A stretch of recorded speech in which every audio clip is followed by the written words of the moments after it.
Welcome to the NACA American Dream Program.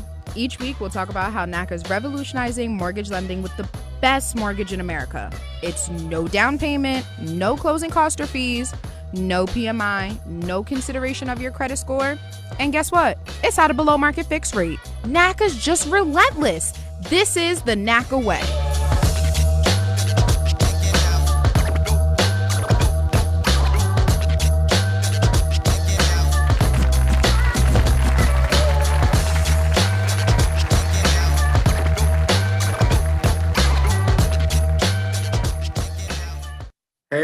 Hey, welcome back. Welcome back for another episode of NACA's American Dream Program, where NACA is doing what nobody else is doing.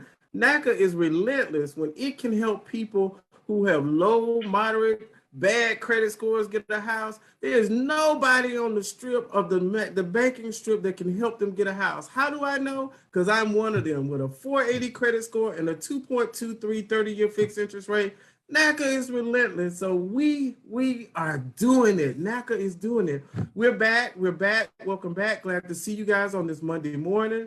Hey, we have an awesome show for you guys. We just want you to sit back, relax, enjoy the information, and we have some very important information that we want to share with you that we want you, the community, the NACA community, and the world to be involved in. But first, I always got to say, hey, Anjanette, what's going on over there? How's the weather in Texas? How was your weekend? Oh, Damien, hey, my NACAlodians out there. It is a beautiful day out here in the world of NACA. Today is a beautiful day in Texas, Georgia, Florida, Minnesota, Mississippi. You name it, it's a beautiful day. Why? Because this is the NACA American Dream Program. This is the day that you can get out there and be looking for your home. And guess what? It's a beautiful day to be shopping for a home. And at a 2.125 on a 30-year fix and a 1.375 on a 15-year fix, you can't beat that with a stick. Poke me because I'm done right there. So I tell you, this is the day that we can manifest and enjoy all of the benefits and programs and services that NACA has to offer. This is a special segment because we are embraced with our CEO, and we don't have that often. So when we get our CEO to take time out of his day, because he's out there trying to really think of innovative and creative ways to provide more services out there to you. So when we get the opportunity to have Bruce Marks on the show, we got to make a big deal out there. So out there in Facebook land, throw them hearts up and let us hear, because we have the man with the master plan right here. And guess what? Throughout this show, do not hesitate to reach out to us at 833-771-0500. That's 833-771-0500, where we will be taking your calls, questions, like us, love us, do what you want to do with us on our social media channels. But Damien, Bruce Marks is here. Can you believe that? And wow. Awesome. Hey, we got the man himself on today. The man with the master plan. So without further ado, I bring to you the CEO and founder of Neighborhood Assistance Corporation of America, Bruce Marks. Throw them hearts up, everybody. And yet, Damien, everybody, it's great to be on. Welcome. I hear you have some interesting information that you want to share with us. So what's going on? What is NACA doing out there? We need to know what's going on. So look, guys, I started NACA 36 years ago. So, one of the things that we pride ourselves is that we're always addressing the needs that affect low, moderate income minority people. So we've always, been ahead of the curve in doing that. So, we started out on the mortgage stuff. We did the home save, where all those homeowners were at risk of foreclosure. We did the modifications around that. And we've always continued to build the purchase side. But, we want to see, what's affecting our membership. So we knew as a result of the pandemic that, it was a crisis out there. Clearly, people were really impacted in a lot of ways.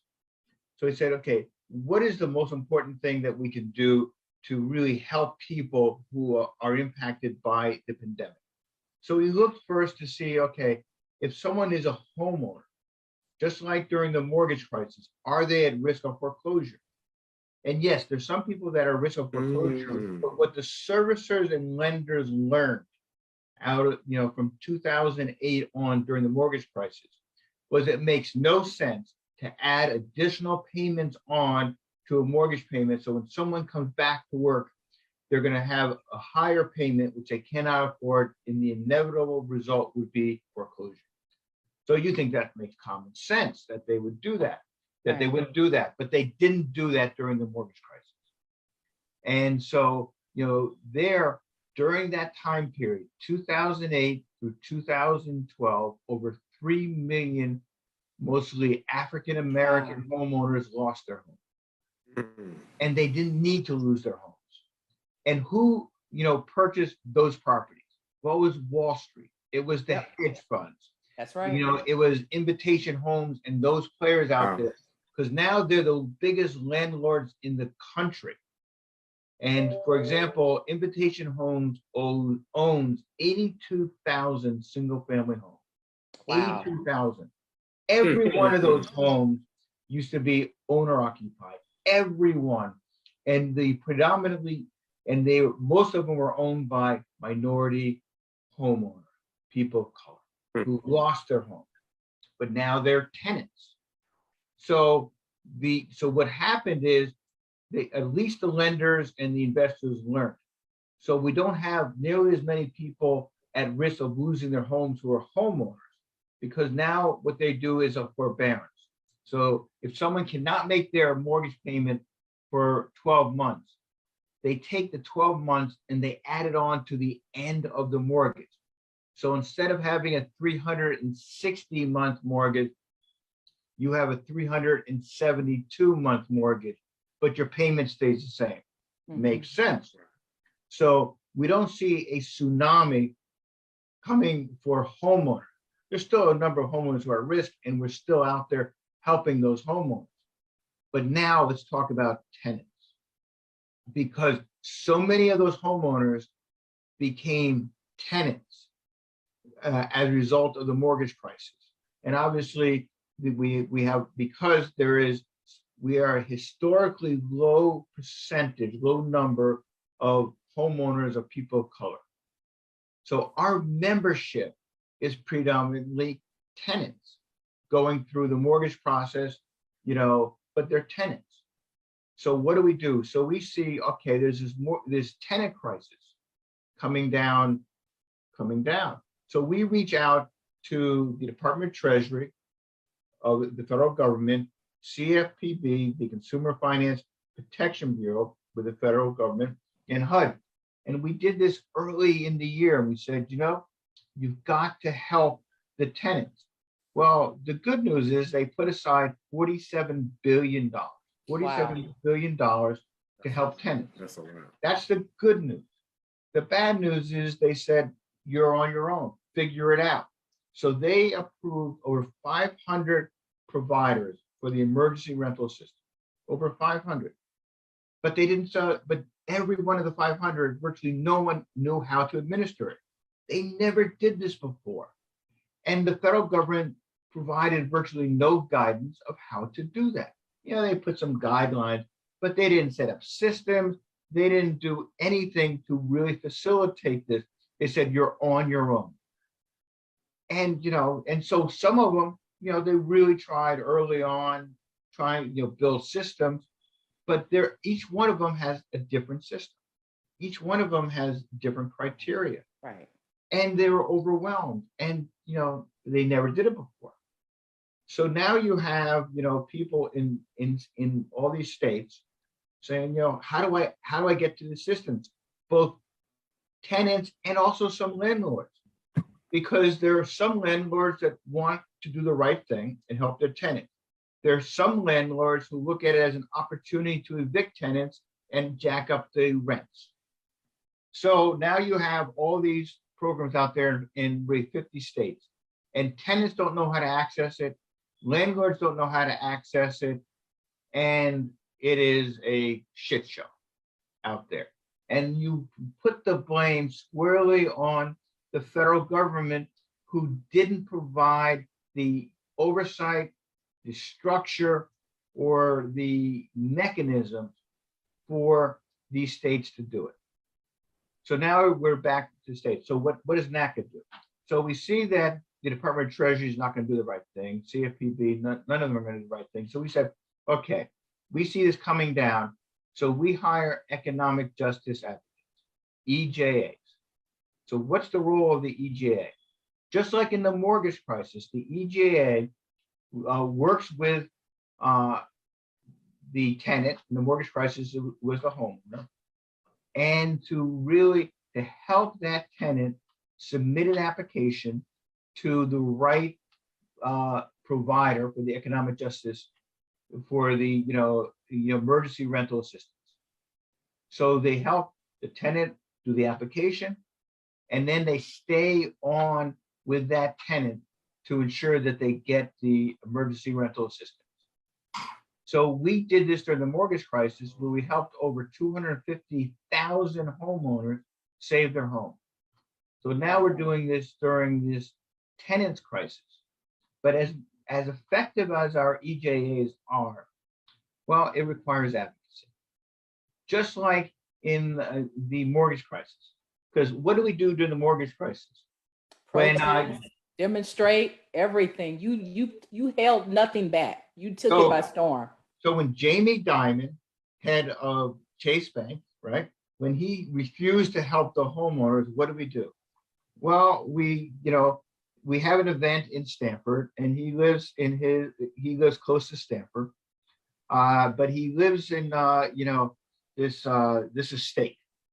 He lives in an estate which is surrounded by a fence, 12-foot high fence, and it's a multiple of buildings. So it's not just one building, but it's on a hill and it's on a lake.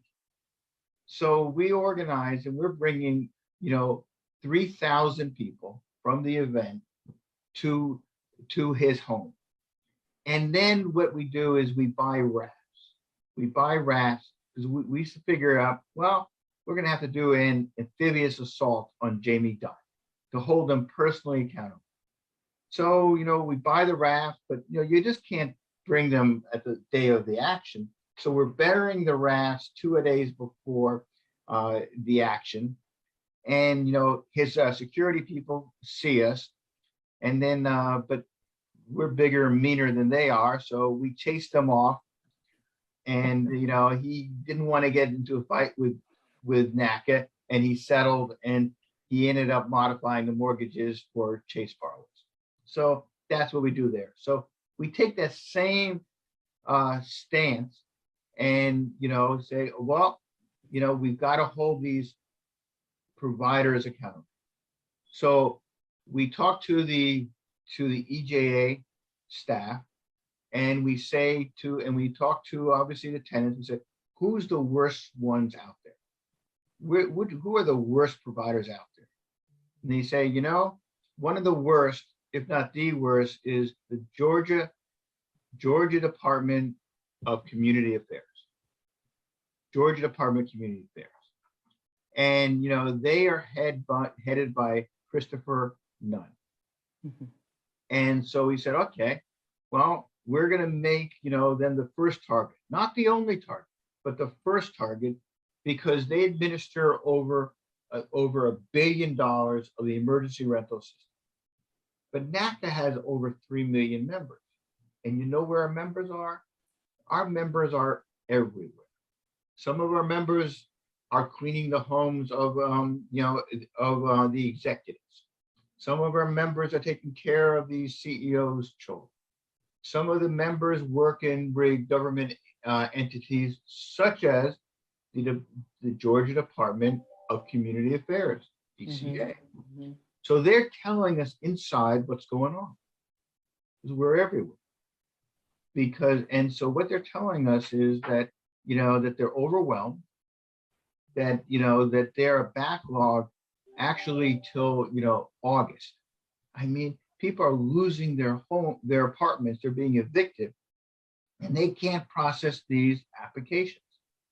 So we said, okay, well, we're going to take them on. So we do a demonstration a couple of weeks ago in front of DCA. And, we had over 300 tenants there. And what's good about being right there is that it's right by the State House.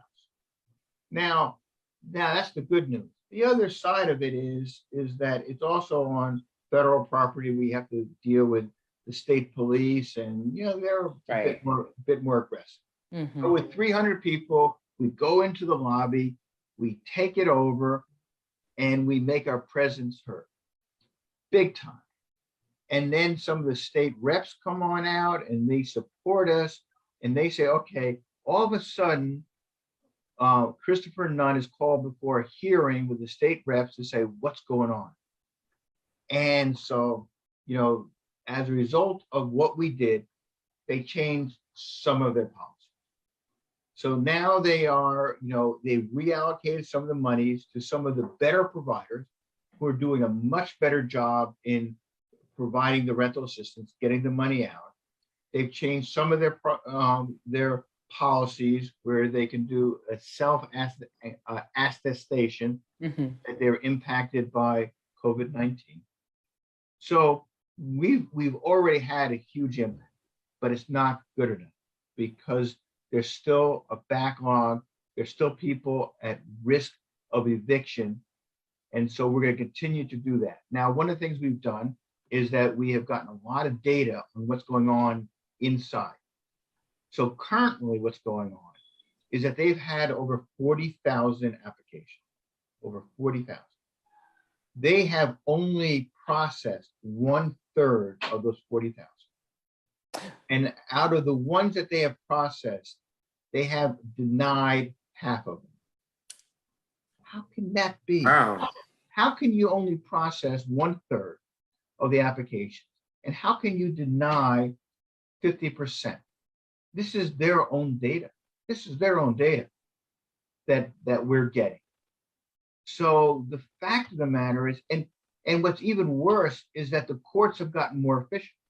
So while the providers are, over their heads, are just not processing things in a timely manner, and frankly making poor decisions as a result, that's on one side. On the other side, the courts have said, we're going to speed up the process. We're going to speed up the eviction process.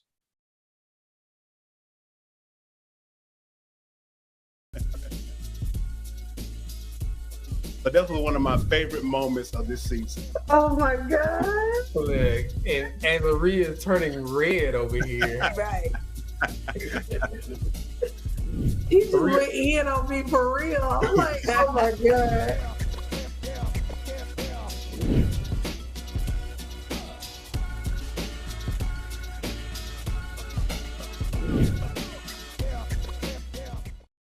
Honey, what I think you need is a socket wrench. I played JV basketball. I'm sorry. I don't think it looks right. This is good, and it's all good, baby. Is it really all good?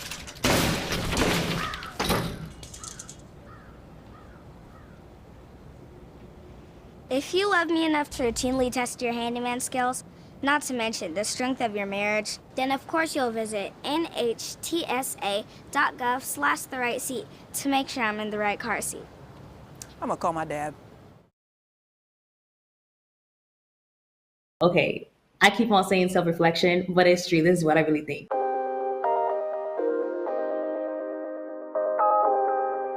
How do you recognize what you can do based off of what you want to do? Come on, being honest with yourself. How can I fit this into my schedule? I think it's really being honest with yourself. And if you're in a hierarchy kind of organization, being honest with the people that manage you and are over you.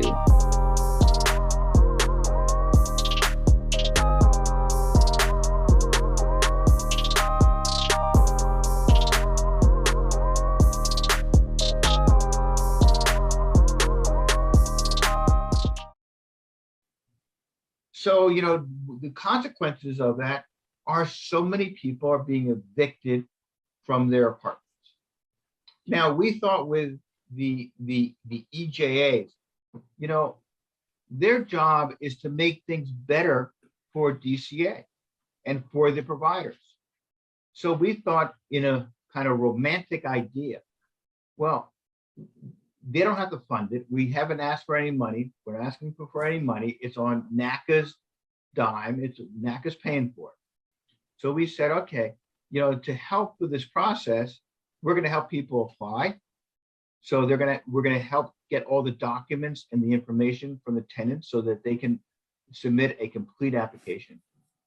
And if there are things that, DCA, for example, needs, well, they can contact our EJA, and our EJA can assist them, the tenants, in getting that information. So it's an added resource. It's not a duplication, it's an added resource.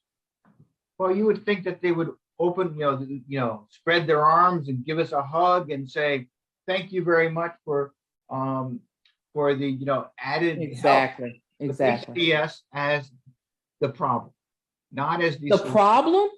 Well, because they don't like, Christopher Nash doesn't like to be held accountable, right? He wants to go to his nice home, of which we visited, and we had a nice conversation with his wife, and so we'll be back there, Wow. because we believe that it's personal, that tenants should have the opportunity to personally present their case to the decision maker. We've done this. We've done this for the bank executives. We've done it for when we had a war going on with Senator Phil Graham back when, and all these guys. We want to connect the people, the decision makers, to the people who they are impacting. So where does that lead us now? Well, NACA is leading the charge on the Tenants Rising campaign. Tenants Rising. Now, how do you address the issue around tenants rising? Well, some tenants, paying high rents. It's ridiculous what the rents are. Obscene. Well, if someone wants to say, I'm good being a tenant, well, then, we're going to advocate for that tenant and their family to have an affordable rent and stay in their apartment.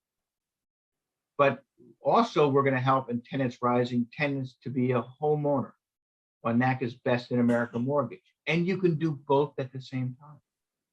You can participate in our purchase program, Best in the Country, and you can participate in our Tenants Rising campaign to make sure that you have a place to live that's safe, that's affordable, and you're not at risk of eviction. Bruce, I have a question. Yes. With that. Yeah, so just so I'm clear, so everybody can hear, because I want to make sure everybody gets this, that this is what I'm hearing. What you're saying is they can go through the purchase process and still apply for rental assistance and come through and getting rental assistance over here, and also apply for the home purchase program so they can get in a home that they own. Is that what you're saying? Is that what I hear you saying? Yes, Damien. Everybody, do y'all hear what he just said? And it's go paramount. Get your rental assistance as well as getting the NACA program to now purchase your own home. That's what you said, right, Bruce Marks? Is that what I Yes, that's what I said, but I'm going to say it's even better than that. Oh, go ahead. I'm ready. Better than that, because on the purchase side that we don't look at someone's credit score, right? Correct. That we don't consider, but we look at rent as really important factor. But if you are not able to pay your rent through no fault of your own that you don't control, then we don't hold that as a negative, because we do character-based lending. We look to see what are the extenuating circumstances. So someone says, oh, I've been applying for emergency rental assistance. I haven't been able to access that. So my rent payment is late. And obviously we use that for the purchase side, but we say that's an exception because you've had a good rental payment history in the past. You're impacted by the pandemic. You're applying for emergency rental assistance. We're in the process of that. We're not going to hold that as a negative as you're going through the purchase side. And that's paramount, because awesome. That's one of the questions. Just so you know, you can still hit us up at 833-771-0500. And Bruce, that was actually the first question that came in out of, believe it or not, Edna is coming from St. Louis, Missouri. One of the tenants asked a question of, can they still be considered for the character-based lending if they have blemishes on their rental, and you've already cleared that up. If it's due to the pandemic and we have documented proof, then they can come through the NACA program. But Stephanie, I will tell you, out of St. Louis, you still need to reach out to us to get the rental assistance and see what programs are afforded to you in your area. So Bruce, this is good information. Those of you who are out there listening, you can hit us up, 833-771-0500. He's here. He has a lot of information. And Bruce, tell us, you've taken on some big giants from Countrywide, Bank of America, Citi, Chase, Washington Mutual. You have taken on, and I guess some people would say you've done the impossible, because these are fights that we by ourselves wouldn't have been able to do. And this fight you're taking right now with DCA and others, what is it that you're asking us to do? What do we need to do to get involved and to make our claim and state what we want as far as the tenant is concerned? So there are a lot of tenants and NACA members. Remember, we have 3 million members, over 3 million members. And we work with, not just our membership, we work with the overall community, right? So, people can come to NACA, for the rental, please, you got to go to our website, NACA.com, and you got to submit your information for rental assistance. So once you do that for the rental assistance, then an EJA will contact you and they'll be your advocate through the process. So first step, go through the website. It also, if on the purchase side, same thing, you go to the website, then you sign up for a home buyer workshop. We do them every 2 weeks. And that's the first step. And then you will get a NACA counselor who can help you through that whole process. Same thing, NACA.com. Now, in terms of what we're going to do for the campaign, is that yes, we are going to go to the decision maker's home, whether it's Christopher Nunn or other of the providers that aren't doing the right thing. And we're going to be out outside their offices. But starting on Martin Luther King's birthday, January 17th, we're going to have 24-hour, 7-day-a-week vigil. The first one will be in front of DCA, the Georgia Department of Community Affairs. And we're going to be, and so what we're asking people to do is to sign up for a 4-hour slot. So we'll have 10, 15, 20, 50, 100 people out there, but we want that to be 24/7. And we're going to be there for as long as it takes. And then that's going to be the starting point. That's the base where we're going to go from. Now, at that vigil, obviously, we're going to get the furniture like we'd have an apartment. Obviously, we'll get the heaters. I mean, we're going to make it as really as livable as possible on that. But it's going to be, it is the winter. Even in Atlanta, it is the winter out there. But but we will accommodate on that piece. But we have to have a 24/7 presence. And then obviously we're going to ask for a lot of people out there. We'll make sure people are fed. We're going to make sure that people are supported while they're doing this. Now, this is the Tenants Rising campaign. So we want to start in Georgia, but we want to do it around the country. So, that means we want our membership and others to start these vigils. But it's not just, 3 or 6 hours or 8 hours a day. We want these vigils to be 24 hours, 7 days a week for as long as necessary.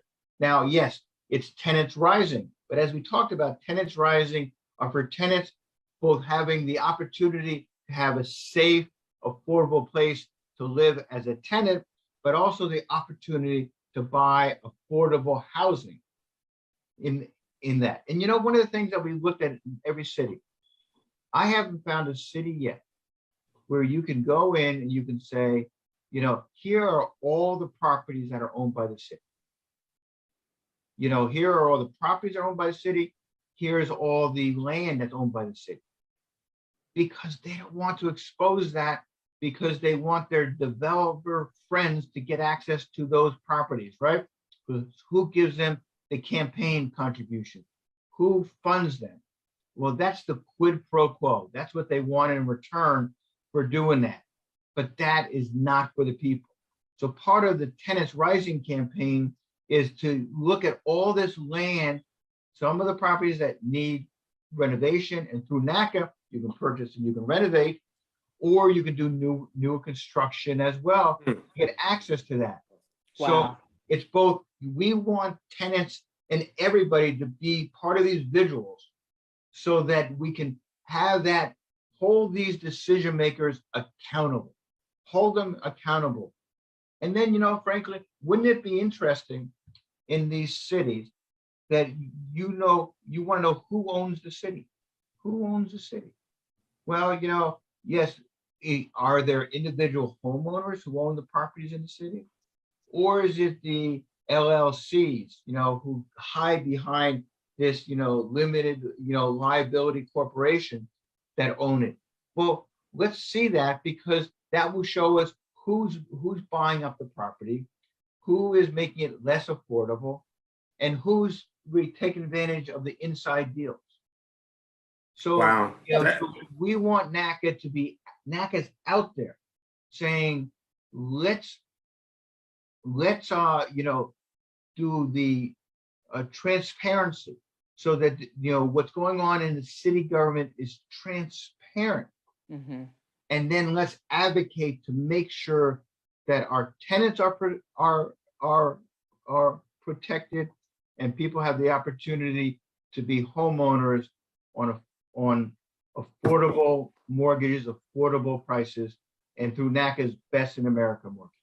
Love it. You guys throw some hearts up for him. Throw some hearts up for him, because this is powerful information. We got some questions coming in, Damien. This is amazing. But before we do that, we got to show that video of what they were doing. Let's do it. April, can you tee up that video? We have an awesome video for you guys. Advocacy at its best. Let's see it.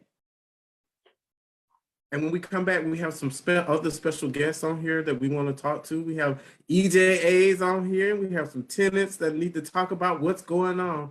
April, take it away with the video.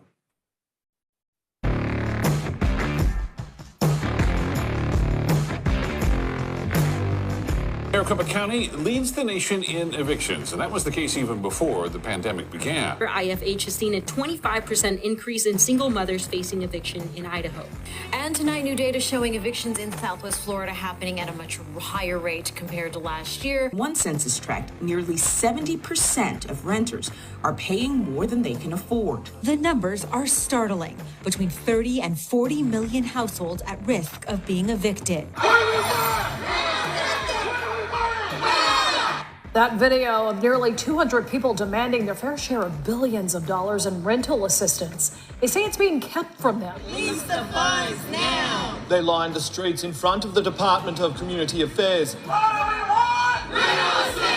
and chanted as one to demand the DCA release more rental assistance funds so families aren't left homeless. $47 billion, and it's not getting out. And the Georgia Department of Community Affairs is one of the worst. Georgia was allocated over $700 million. According to federal data, as of September 30, the Georgia DCA has handed out only 9%. Almost all at the rally say they've been trying to get rental aid without success and are in jeopardy of losing their homes. NACA, who organised Atlanta's rally, said this is the first of many around the country. We are moving in, so we're getting this stuff ready, because what we want to do is personalize what happens when someone gets evicted. When they're thrown out, this is what gets thrown out. All their belongings, all their personal stuff gets thrown out on the street. So, we're bringing it to the street because we want to demonstrate to the Department of Community Affairs and to the state reps that, this is personal, and you've got to make sure that people can get access to the emergency rental assistance. Can y'all release the funds? I don't want to be evicted. They're holding our money up and won't release it. Go NACA. Hear our voices, hear our cries. The children are hungry. We are almost out in the cold, and it's wintertime. We need their help now. So I'm a single parent of 2. And it's very important for us to be able to live and sleep properly, eat, and feed our children and know that everything's going to be okay. We need this assistance. We're here as the first demonstration of tenants any place in this country. It starts in Atlanta, Georgia with you. While we're bringing the furniture up, let me introduce the president of the Atlanta City Council, President Moore, to come on up. President Moore, and we appreciate you. Thank you. Thank you. Thank you for being here and showing your voices. And you're here today to demand emergency rental assistance. LaJoycelyn spent time in Iraq, in Iran, in Kuwait. She is an Army veteran. Let's give her a round of applause and let's get her some help. My sister has had COVID for over 90 plus days. She had COVID as of August the 24th, and as of 2 weeks ago, she just got a negative result. She has been in the hospital for over six weeks consecutively, and every time she goes, it's a different complication. She's having difficulty breathing, she has blood clots in her lungs, and everything, and she's still trying to be there for her family. She's been applying for rental assistance for over 2 months now, and we have not gotten a phone call back. We have not gotten an acknowledgement. The only person that will call us back is NACA, but everybody is not calling back. People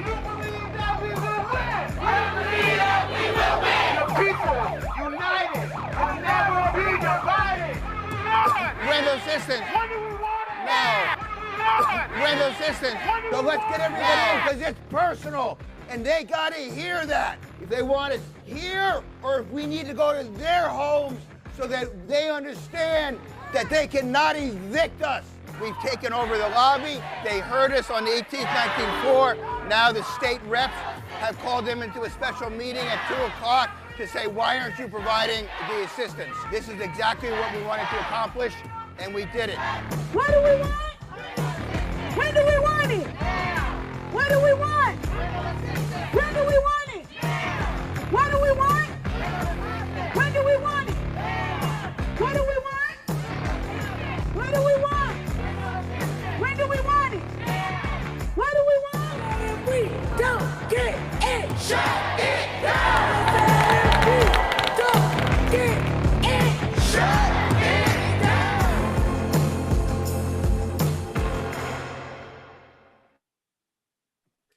Wow. Amazing. Wow. That is phenomenal work, and it just describes who we are here at NACA and the powerful thought process that goes behind advocating to get real results, real resolutions. And our CEO, for those of you who are just joining, this is the American Dream Program. We have our CEO talking about tenants rising. We just saw a demonstration that showed the tenants were truly rising.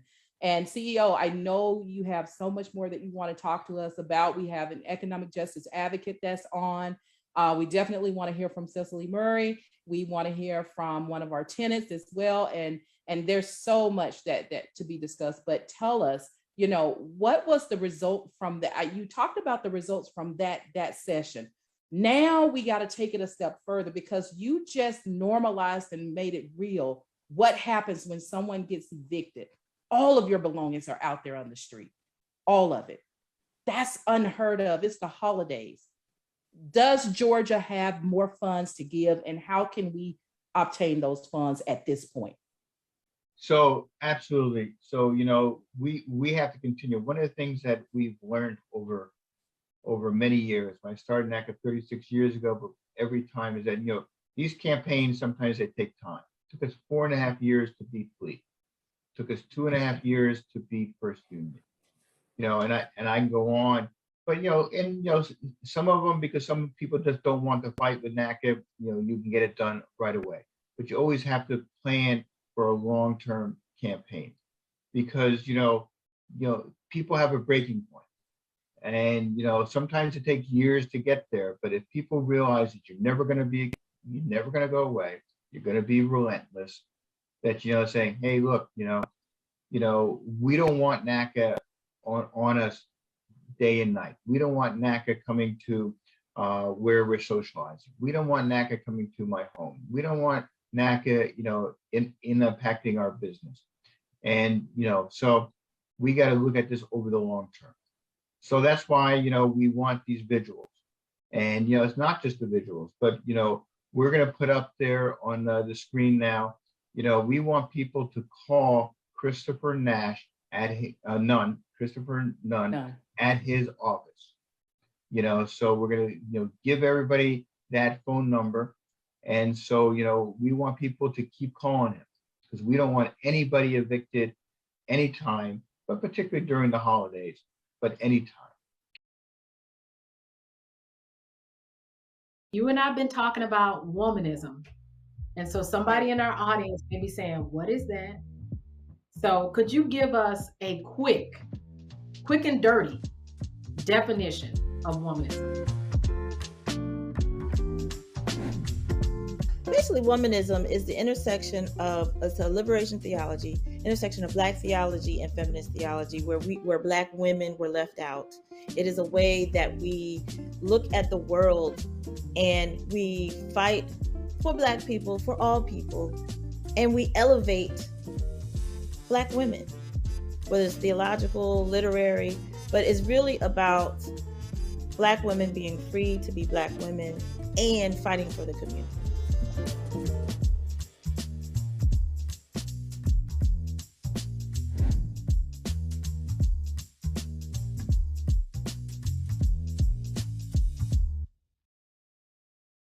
The family's visit to the forest inspired a beautiful question. Mother, mother, am I a tree? You tell me to stand tall. You tell me to stay rooted. I think I am a tree. My child, of course you are. But what kind of tree will you be? The kind to hug or the kind to climb? Doesn't matter what you choose, so long as you choose to be a tree that's kind. Make the forest part of your story at a park near you. Find one at discovertheforest.org. So what is some major hesitancies around this vaccine? Because I ask younger people all the time, why haven't you gotten the shot? A lot of people say, well, my mom hasn't gotten it. And so I think people are impacted by the parents and whatever reasons they have for not getting it.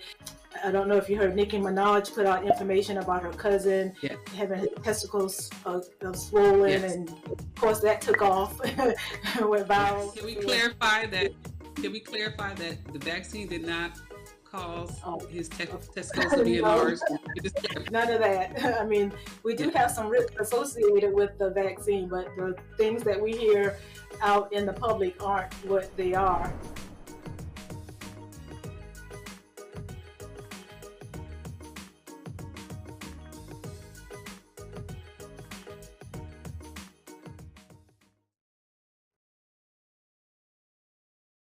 So, and we already know that, they're upset by it.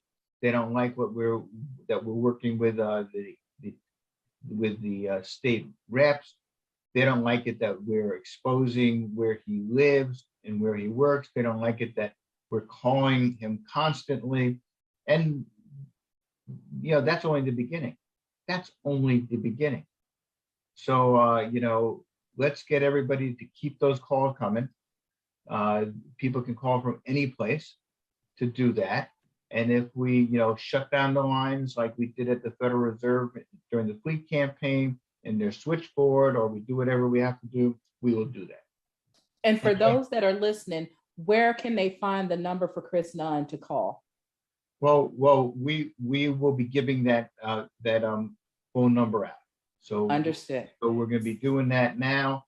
And then, obviously the economic justice advocates have it, and we will publicize that. And that's just where his office is. We'll start to publicize his personal stuff as well. So, and because he just not only controls, the emergency rental assistance, he does Section 8, he does housing choice vouchers, he does a lot of other stuff out there that we got to make sure that he is accountable and that DCA is accountable. Absolutely. So, so there's a lot of stuff that we talked about today, and there's a lot of stuff that is being planned that, we'll be talking about going forward. But it'd be great to hear from some of the EJAs and from, some of the tenants as well. Absolutely. Cecily Murray, you are our economic justice advocate. Welcome to the show. Want to hear from you. Tell me, what is the role of an economic justice advocate? Well, thank you for having me on the show. I really appreciate the opportunity to, speak with everyone here. So what we've been doing with as economic justice advocates is reaching out to the public and taking the applications. But more than that, once we hear the stories, we are actually taking that information and finding ways that we can action to help tenants stay in their homes. So whether that means we actually contact their landlord and make an agreement with the landlord, or we actually go to the county or the entity that they've applied for assistance with and ask for the status of the application, what's taking so long, how can we impact the application to make sure that the person receives assistance.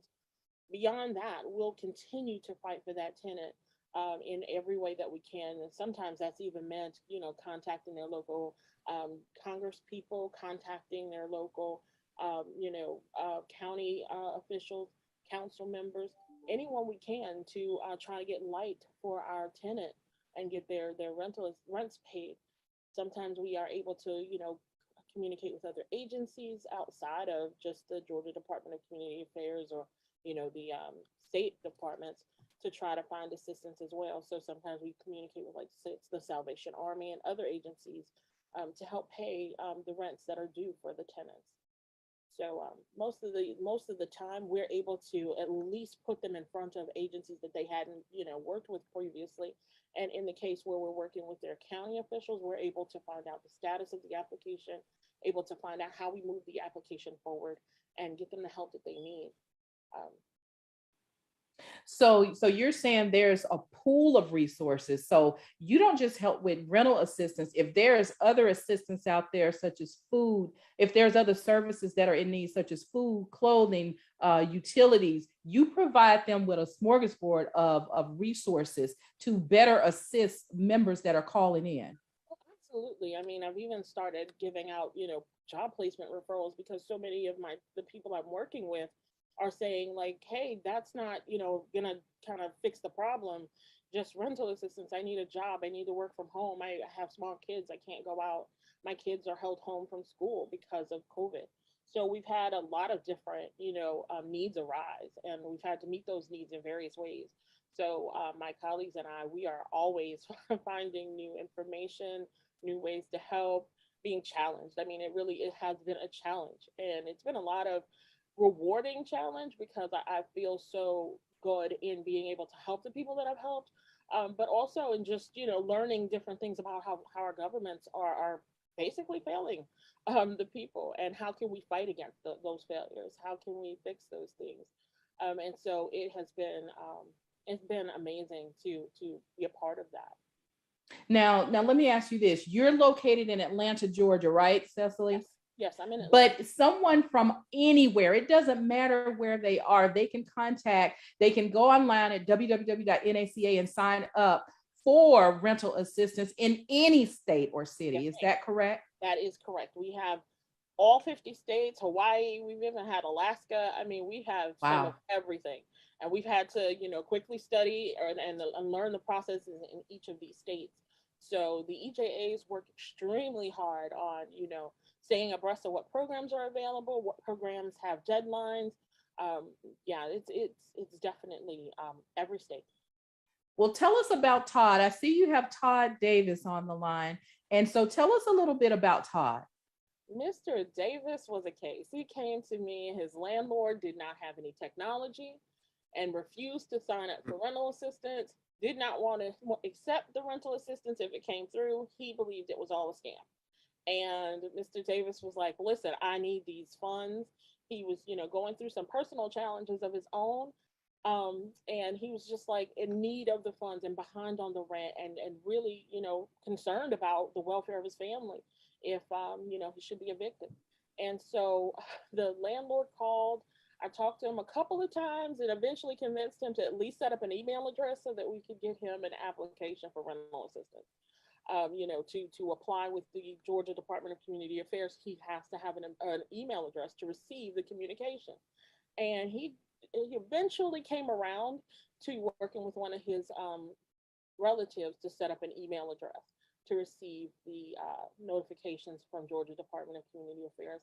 But initially, he was absolutely dead set against it. Beyond that, Mr. Davis also had, challenges with Georgia Department of Community Affairs was the only agency servicing his county, Murray County. They're the only agency that services him. So he was really about to be in a difficult situation because we couldn't find anyone else to give him funds. So we had to push with Georgia Department of Community Affairs. And Mr. Davis is actually one of the most persistent people. And that, I think that was the key to his success, is that he was persistent. Mr. Davis would write emails. If I gave him a new person, if we talked for 5 minutes, he had a new idea. I mean, and when he was, you know, he had a time when he wasn't going to be available, he communicated that to me, and we worked with his directly with his case manager. Anything he could do to try to further his case, he did it. And his dedication to it, and his dedication to making sure that he was in touch with the right agencies, it paid off for him. It really paid off for him. And, you know, I was just glad to be a part of helping him to be successful in getting his rental assistance. And Todd, how has this program, how do you feel about this program? And what would you say to other tenants who are in need of similar assistance about the program and about the Tenants Rising campaign, and what calling NACA meant to you? Well, I think that it's definitely a great program. I had never even heard of the program. And I was looking on the computer one day, and I was very frustrated. And we had just got served with an eviction notice by a sheriff. I just got out of the hospital, and I had a medical condition where I have to have shots daily. And if you're on the street, there's nowhere to keep a shot, and there's nowhere to get your medical care. I take a lot of medication, and you know, it concerned me, and I was scared. I was completely scared. I was in the process of getting a neck surgery and a back surgery, and I was in the hospital, and she helped out immensely, number one, because she started the process. My landlord, the reason why he was so uncooperative was because he knew other people in Murray County and the courts and everything, and they had never even heard of Department of Community Affairs. They had no clue who it was. So they told him it's a scam. So here he was thinking the whole time it's a scam. And I wouldn't let up. I just kept emailing and kept emailing. I emailed everybody I could email. I contacted the governor's office. I spoke with Shannon there at the governor's office, and she gave me more information on NACA. Before they even came up with Christopher Nunn's information for me, I came up with it. And I found his email, and I started emailing him. And I actually emailed him one that said, if my family ends up on the street, I promise you, I will go to Washington and I will let them know who put somebody on the street, after I found out that they had all this money available, and they were trying to tell people, no, they don't. And it amazed me, because I wasn't going to give up. Well, make a long story short, I was way behind. My wife works in the medical field, and when COVID came around, she got laid off from her job, and it took her a while to find another job. So we fell way behind. And I was in the process of trying to apply for Social Security, and it was a mess. And we were able to finally get it done, where I was able to hand my landlord $6,000 that came from Department of Community Affairs. Actually, they made it, they worked with me real well. They actually made it to where they sent it to my account, and the landlord was aware of this.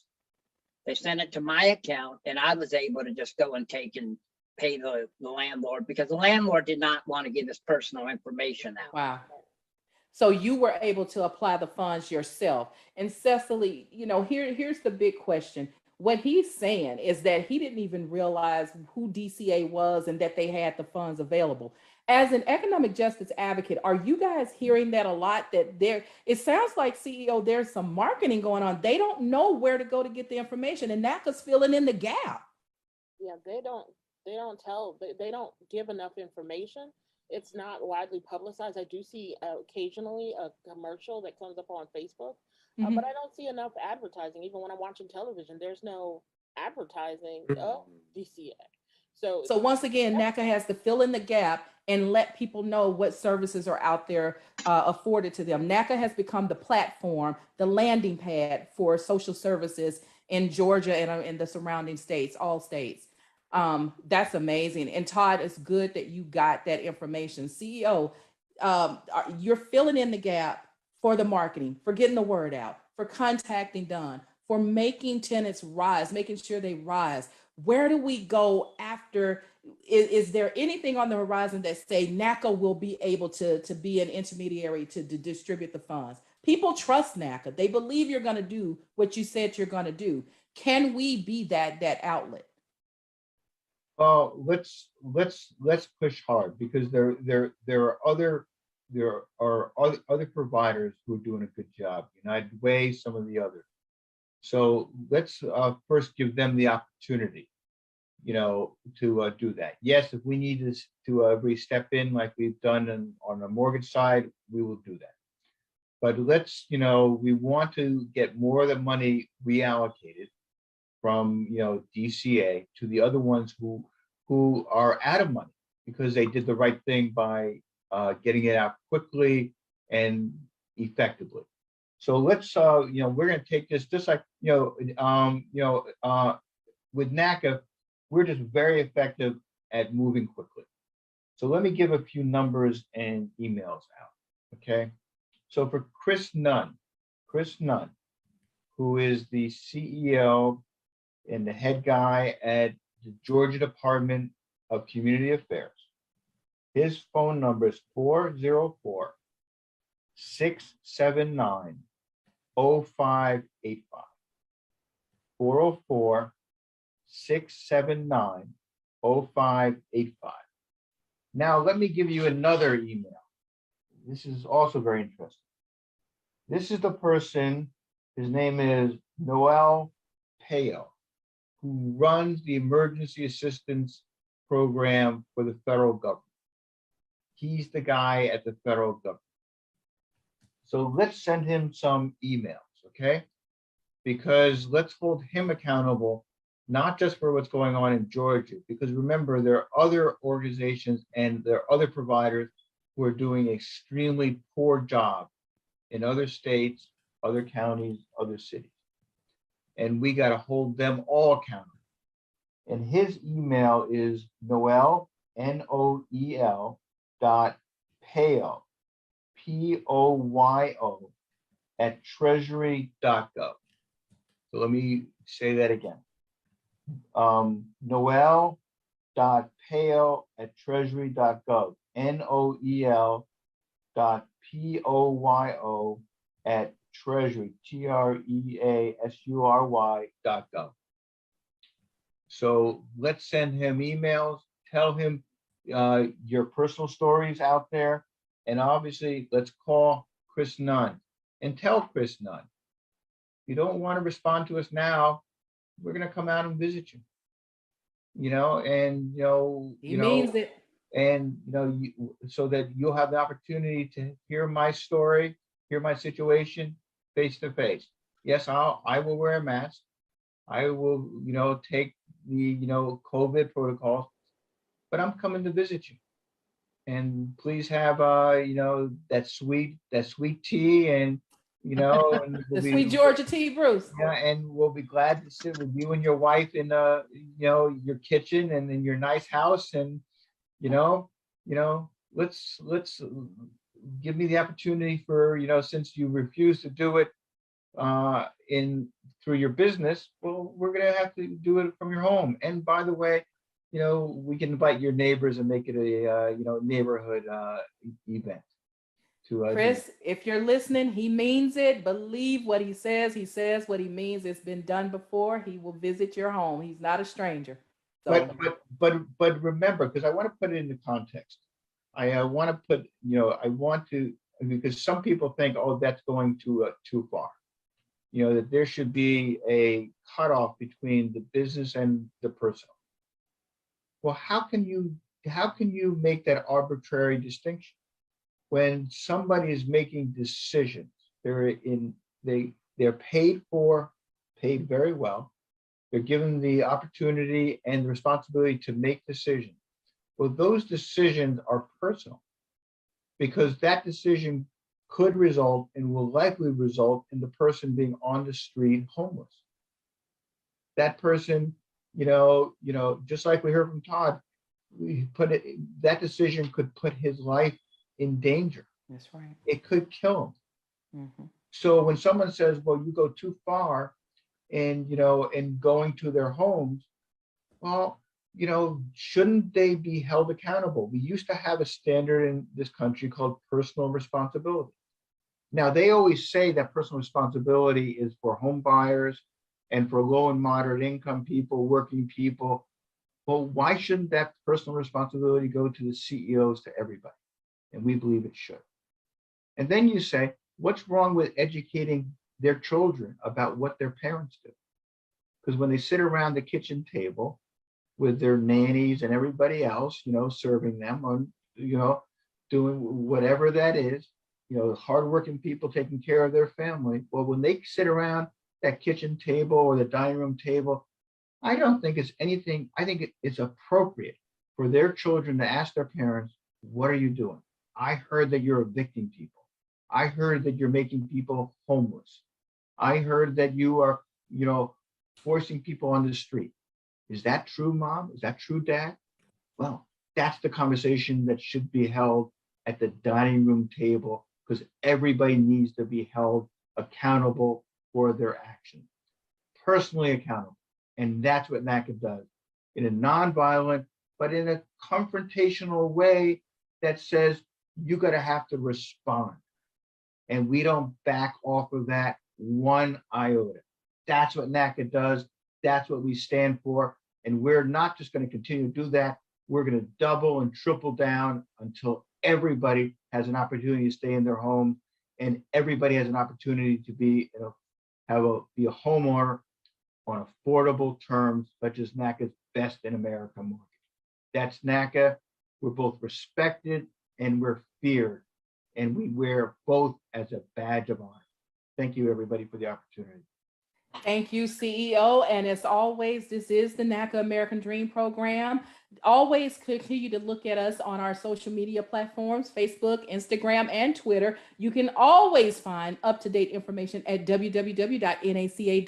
And don't forget, we are always hiring in various states and cities in your way. So please go to our careers page and take a look at it. You just heard from Cicely Murray, one of our economic justice advocates, who is doing insurmountable work in our communities. And Cicely, I want to commend you for all that you're doing out there in the Tenants Rising campaign. Keep doing what you're doing. Todd, I am so glad that you have a home and that you are back in your home where you can have a place to put your medication and things like that. And I'm so thankful that you wear the NACA. One of NACA's values is being relentless, because we are. You just heard our CEO say he's not going to stop. He don't quit. He's not built to quit. It's not in his DNA, and he ain't going to do it. This is the American Dream Program. Damien, the old clock on the wall, say it's time for us to go. Wow.